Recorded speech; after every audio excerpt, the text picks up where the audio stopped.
दोस्तों आज हम बात करने वाले हैं स्विफ्ट कोड के बारे में कि स्विफ्ट कोड क्या होता है।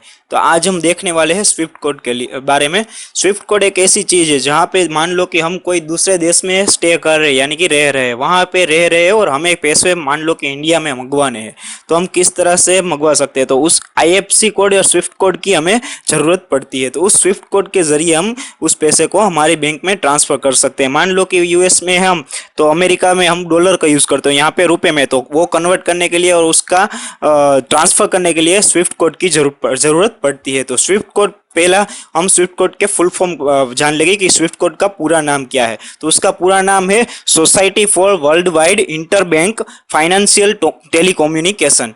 उस स्विफ्ट कोड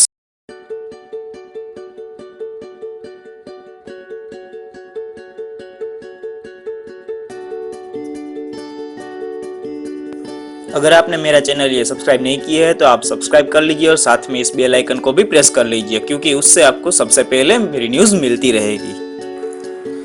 दोस्तों तो हम पहले स्विफ्ट कोड हमें जानना है तो किस तरह से जान सकते हैं उसके बारे में हम देखने वाले हैं। लेकिन उससे पहले मैं बता दूं दोस्तों, हमारे पास सिर्फ थोड़ी सी चीज़ बैंक के बारे में इंफॉर्मेशन होती है। मान लो कि हमारे पास बैंक का नेम पता होगा, हमारा किस बैंक में अकाउंट है, वो किस स्टेट में हमें अकाउंट खुला है वो पता होगा, डिस्ट्रिक्ट का नाम पता होगा, ब्रांच का नेम हमें पता होगा। लेकिन उसके अलावा हमें कुछ पता नहीं होगा। मान लो कि ज़्यादा से ज़्यादा IFSC कोड पता होगा, उससे ज़्यादा तो हमें कुछ भी पता नहीं होगा।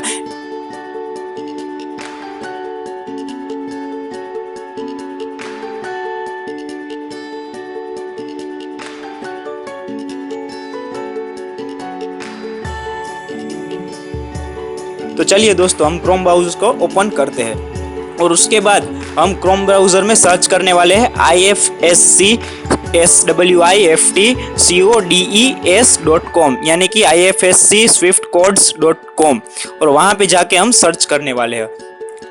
और उसके बाद हमें दोस्तों एक पेज खुलेगा IFSC swiftcodes.com के। वहाँ पे हमें सामने ही लिखा होगा find bank IFSC code micro code और नो स्विफ्ट कोड्स। उसके वहाँ पे जाके हमें सिलेक्ट बैंक के नेम लिखा होगा, वहाँ पे जाके मान लो कि हमारी कोई भी बैंक है, तो एग्जांपल तरीके से मैं बैंक ऑफ बड़ौदा को ले लेता हूँ। मैंने सर्च की थी बैंक ऑफ बड़ौदा, और उसके बाद हमें सिलेक्ट करना है स्टेट। तो वहाँ पे जाके हम स्टेट सिलेक्ट करने वाले कि कौन से स्टेट में मेरे बैंक का अकाउंट ओपन हुआ है। तो वहाँ पे जाके मैं सिलेक्ट कर देता हूँ गुजरात। उसके आगे मैं बात करने वाला हूँ तो सिलेक्ट डिस्ट्रिक्ट ऑफ नेम, यानी कि हमारे किस डिस्ट्रिक्ट में बैंक का अकाउंट है। तो वहाँ पे मैं सिलेक्ट कर देता हूँ जामनगर। वहाँ पे जाके हम सर्च होने के बाद वहाँ पे आएगा सिलेक्ट ब्रांच नेम। तो वहाँ पे हम सर्च करेंगे तो ऑटोमेटिकली हमारे ब्रांच का नेम वहाँ पे लिखा ही होगा कि कौन कौन सी ब्रांच में हम मिल सकता है। तो वहाँ पे जाके मैं सर्च करने वाला हूँ जामनगर मेन ब्रांच। वहाँ पे क्लिक करने के बाद दोस्तों सफरिंग होगा, उसके बाद में हमारी बैंक की डिटेल खुल जाएगी कि आपके बैंक में वहाँ पे IFSC कोड, बैंक का name, branch name, micro number, branch code, सब कुछ लिखा होगा, एड्रेस और फ़ोन नंबर सब कुछ लिखा होगा। वहाँ पे एक स्विफ्ट कोड का भी ऑप्शन दिया गया है। तो दोस्तों वहाँ पे जाके हम स्विफ्ट कोड पे जाके हम क्लिक करेंगे और वहाँ पे पहले फ़ोन नंबर भी दिया गया है कि टोल फ्री नंबर आप बैंक के इन्फॉर्मेशन निकाल सकते हैं। वहाँ पे स्विफ्ट कोड पे आप क्लिक करके दोस्तों राह देखिए दूसरा टैब ओपन होगा और वहाँ पे आपको पहले ही दिखाएगा find bank of Baroda Swift code in India.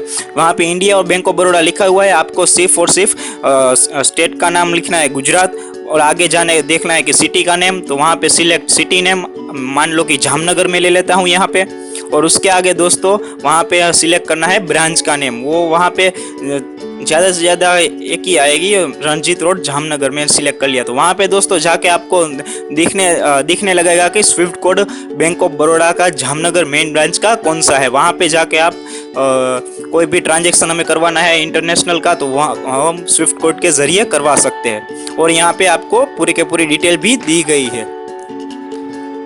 तो दोस्तों इस तरह से हम स्विफ्ट कोड को देख सकते हैं, और बैंक के बारे में कोई भी जानकारी, IFSC कोड, स्विफ्ट कोड, कुछ भी micro code, BSR code, zip code और पिन कोड भी हम यहाँ से डिटेल कर सकते हैं। तो दोस्तों इस वीडियो को देखने के लिए धन्यवाद। आपको मेरा ये वीडियो अच्छा लगा हो तो आप लाइक और शेयर करना मत भूलिएगा, और कोई भी सवाल या जवाब हो तो आप कमेंट के ज़रिए मुझे बता सकते हैं।